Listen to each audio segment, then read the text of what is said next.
Hi there, yep, it's the great and glorious, soon to be famous one day, nickDutch, or at least in my own sick twisted little fantasy world, I'm soon to be famous anyway.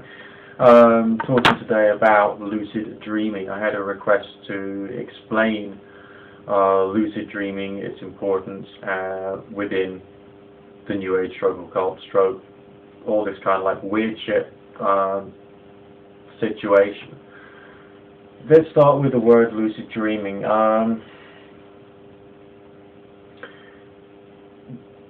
I personally feel we have to define our terms quite closely. If we're going to have a discussion about these things. The words lucid dreaming put together are self-contradictory. Lucid basically means like an awakened state, and of course dreaming you do when you're asleep. So it's self-contradictory. But generally speaking, a lucid dream is a dream in which you might as well be awake, almost as if you can't distinguish the two.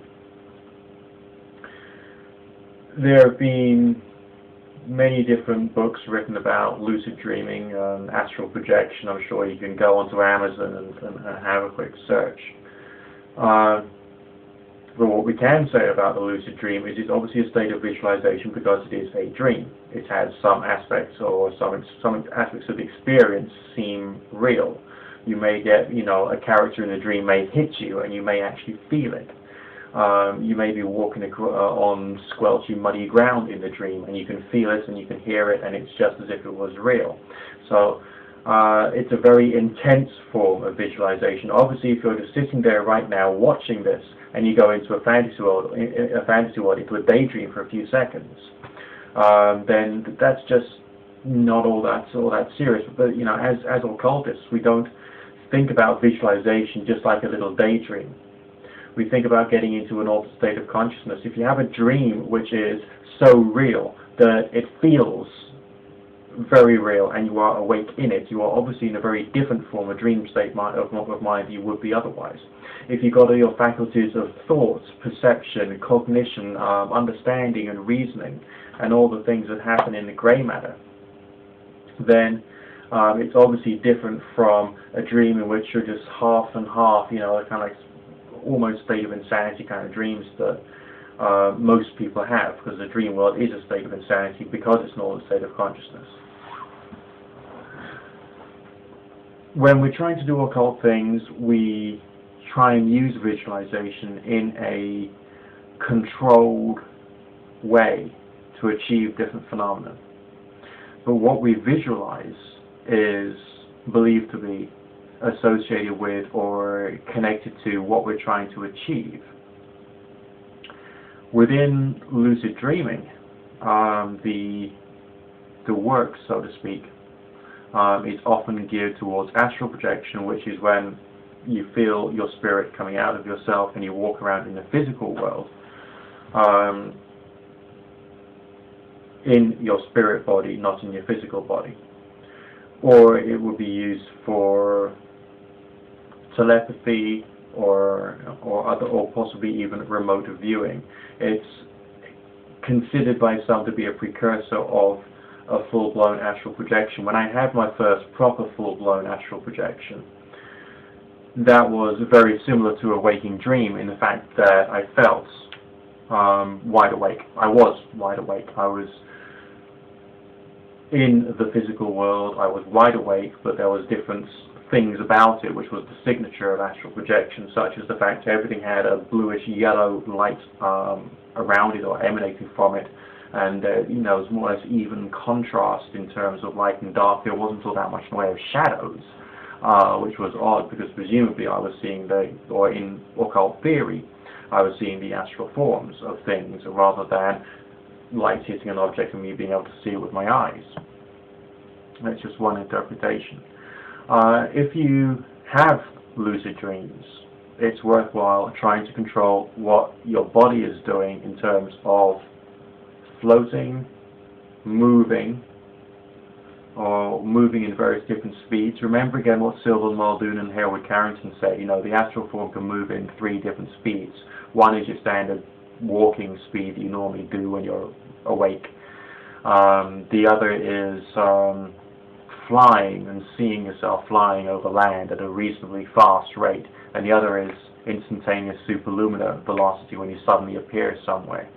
I think that was it, if I remember rightly, and I might not have done. I don't have the book anymore. It's been years since I've read it. So you can bear that in mind. And if you're going to use lucid dreams, it's a question of controlling them, and a question of controlling what you're seeing.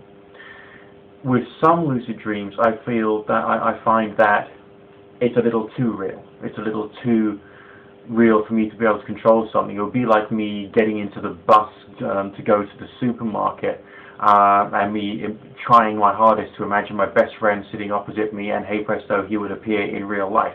It felt that unlikely to happen when I was in a real lucid dream that was not an obvious full exteriorization.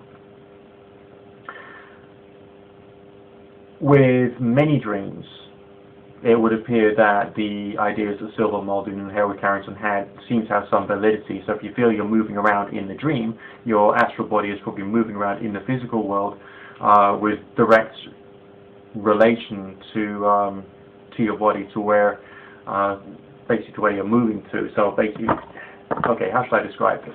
Right, if this lighter is my my sleeping body, and this lighter is my astral body, okay, and I dream that I'm getting up and I'm going for a walk in that direction to over there, then it would be assumed that my astral body would have moved in proportion to my physical body in the real world, so to speak, in the astral world, as it would have done in the dream world. So if in my dream world I visualize myself floating upwards and then moving out and then standing upright, maybe about 12 feet away from my bed, then that is essentially what I would be doing in the astral body.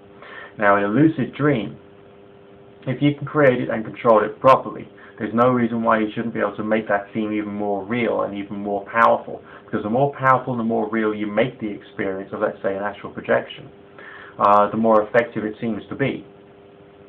Just the way it seems to be.